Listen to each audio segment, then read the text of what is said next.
In today's video, I'm going to teach you how to add HTML code to Elementor. Elementor is a powerful drag-and-drop page builder plugin for WordPress, and adding custom HTML allows you to create unique features and enhance your website's functionality. First, log into your WordPress site and access your dashboard. From there, go to the Pages section where all your pages are listed. Find the page you want to edit and click on Edit with Elementor to open the Elementor editor. Once Elementor loads, look at the panel on the left-hand side and use the search bar to find the HTML widget.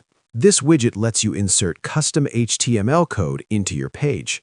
When you see it, drag and drop it into the section where you want your HTML content to appear. After placing the HTML widget, click on it to open its settings. You'll see a field where you can paste your HTML code. Simply copy your code from its source and paste it into this box. Elementor will instantly render the output so you can see how it looks.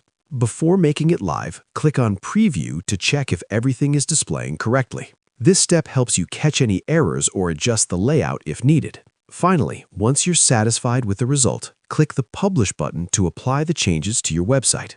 Your custom HTML will now be live and visible to your visitors. That's all there is to it. By using the HTML widget in Elementor, you can easily add custom code and expand what your website can do without needing advanced technical skills.